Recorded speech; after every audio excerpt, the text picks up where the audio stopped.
I want to start tonight with a question. Why do we wait until we're completely overwhelmed before we decide we're allowed to stop? Think about it. Being tired usually isn't enough. Feeling overwhelmed isn't enough. Having too much on our plate isn't enough.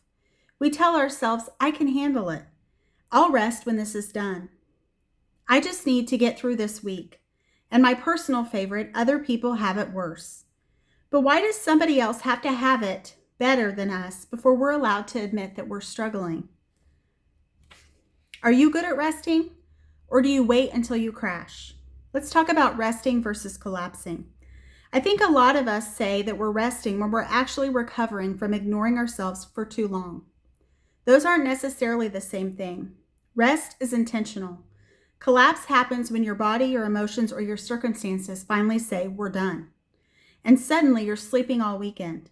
You're irritated by things that normally wouldn't bother you. Everything feels harder.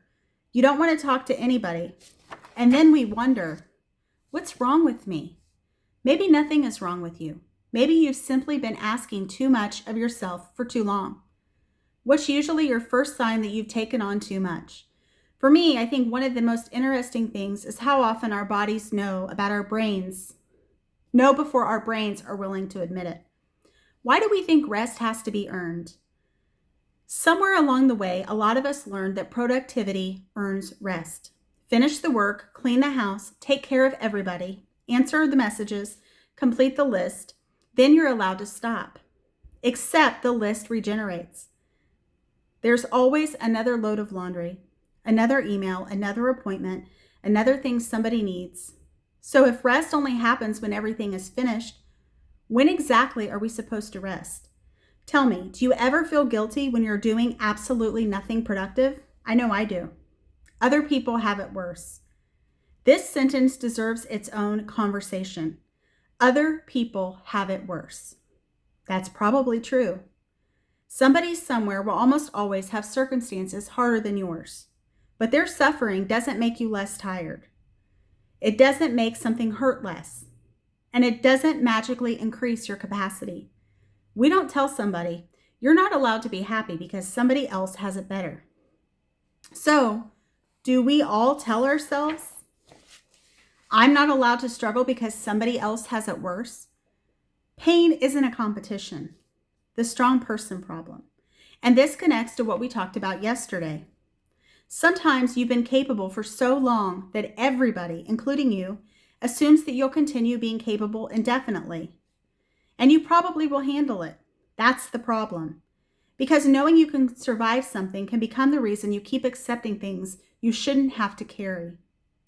Being capable doesn't mean having unlimited capacity. Strong people need support. Dependable people get overwhelmed. Caretakers need care. And you don't have to become incapable before you're allowed to ask for help.